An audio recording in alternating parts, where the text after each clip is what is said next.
Alright class, today we're going to be talking about the Battle of Hastings. It lasted from the 14th of October 1066 until the next day.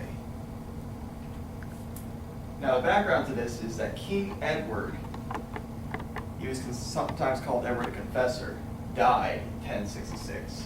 Three men wanted to take his throne, and they were very, very important men during this time. Harold Godwinson was an English soldier, nobleman, popular with the other nobles because of just his way with the military. And the ordinary people were just infatuated with him for some reason. But he was not related to the royal family, which brought up the position of whether he even deserved the crown in the first place. Another man, Harold Hardrada, he was the king of Norway. And he was from early Scandinavian rulers in England, because the Vikings always ruled England, because that's a Viking way. And back then there was this one dude in this small little parchment in this place called Normandy, called the Duke William. He will be later referred to as William the Conqueror, as we'll see later in the slides. But he was from France, and he was the only one who was distantly related to the earlier English kings. Now to give you a clear image, this is all the area that's going to be affected during this huge battle. We got Ireland, United Kingdom, and France. And around this area right here is where Normandy is. Alright, so Harold was accepted as king by the Witan, the King's Council. Now the Witan basically gave Harold this spot because they thought that he was from England and he clearly deserved it to protect the English noblemen and the English people.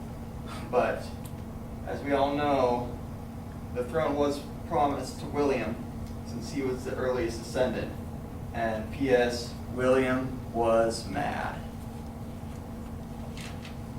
Now Harold Hardrada was pretty mad as well, but he decided to just launch a minuscule invasion because he thought, oh, we're Vikings, we're so good.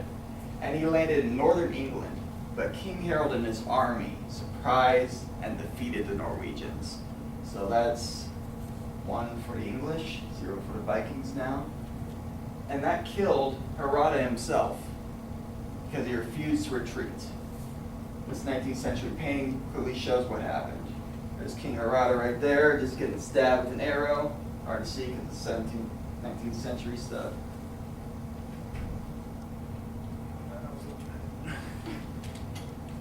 While the English army was still in the north, William decided to launch his own invasion from the south coast of England, and he brought more men than Hardrada did. As you can see, this is the Bayeux Tapestry. This is one of very many parts of it that shows just the immense invasion that William launched in the first place. And this was written very, very long ago by Norman conquerors. So there's pretty much bias in this on how it was written. So King Harold had to march back 300 miles to oppose the Norman army. So that's a lot of food and that's a lot of steps. And they did not have cars, so have fun. So William was able to quickly get into Pensivie right there, go straight up to Hastings, where he set up camp and waited for King Harold to come, because he was hoping that the army would be exhausted by then. Now on the 14th of October 1066, 3 weeks after the victory over the Norwegians, the English army finally made it down and took a position on a top hill near Hastings. On the road, William would need to take Hastings to reach London. Here's the hill right here that shows right where the monastery where William and his crew set up right before the invasion happened, right before the battle happened. And here is the top view that the English had, so this is all they had to look upon. The monastery's a little bit that way to the right, but this is basically the clear view that they had of where the Norman army was setting up. So they had high ground. So the English army was larger, but the Normans had more knights on their side. They also had more knights on horseback because, they had a better military strategy and they were were pretty much richer than the English in certain aspects, so they were able to afford this type of medieval warfare expenditure. So King Harold kept his men standing at the top of the hill so that they could form some sort of a barricade. Here, they formed a barrier with their shields. And this is basically it. They just held a straight line. They did not move because they thought they could hold a defense. And the Normans, they believed, would just charge at them so they could just kill them easily. The Normans who were attacking uphill failed to break through the English line, and well, I heard a rumor that William was killed. William quickly rode through the battle, and he basically just said, "I am your king, and I will conquer these men," and urged them to return to the fight because the Normans were about ready to just flee and head back to their boats and head back home. So many of the English had made a terrible mistake of rushing down the hill because they thought that this was their chance to get rid of the Normans for good. Well, when the Normans turned to fight again, they found it easy to attack the British line since it was all scattered. Most soldiers got torn apart, individually one-on-one battles, and they were no longer protected by the solid wall of shields that they thought they could defend themselves against. So after this success, the Normans twice pretended to flee.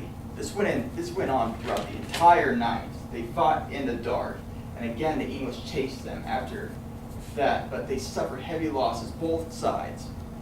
And when the Normans turned round, they attacked again one final time. As you can see, this is just showing, I know it's really like third grade drawing here, but you know, it just shows the immensity of the battle. You can see horses just being toppled, and this dude's just sticking an axe right in a horse's head. That's just medieval right there. So after more heavy fighting, the Normans finally broke through the wall of the English line, and King Harold himself was killed.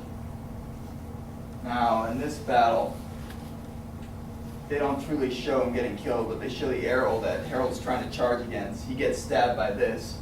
So after he was killed, the remaining English fled and basically scattered up. The English army was no more. And with that, William had won against the English army. So after the Norman victory, William took away all the land that the English noblemen had and gave it basically back to all his followers. Those followers built these great castles that still stand today. This is Henny Castle in England. It's I think it's near the southern coast of England, but it is just a relic of what this great conquest was, because it just changed the entire landscape of this entire small country at this time. Now, the one major reason why this battle was so important was that the ordinary people who farmed this land before and continued speaking English had to deal with the minority, the ruling class minority, who just spoke purely French. Gradually, the Normans began to speak more English to appeal to the people and make them not seem as much foreign, but it didn't truly start panning out until the 1300s. More than 200 years after the Battle of Hastings, an English writer, Robert of Gloucester, wrote these words: "Unless a man knows French, he is thought little of, but humble men keep to English and their own speech still. I reckon there are no countries in the whole world that do not keep their own speech, except England only." Now, during the 14th century, English finally replaced French as the language of the law courts and of the schools. The English language is now very different from the English spoken before the Battle of Hastings. Before 1066, English, like modern German, had many different endings which had to be added to verbs and nouns to show their grammatical role. By 1400, most of these endings had disappeared. Before the Normans came, English usually combined simple words and syllables of its own to make new words, and usually these words were very long pronunciations. It was just as the modern German and Chinese do nowadays. After 1066, English began to borrow foreign words instead, chiefly from French, but later from many other languages. Now, this is just to show the battle that is frequently reenacted. Many of these photos were taken at a reenactment in 2006, but they do this every year. And it's just a great part of English and French culture. They have people from France, people from England just come to perform this battle at Hastings, just to prove how just brilliant this was to their culture and how life-changing it was. All right, class. Now.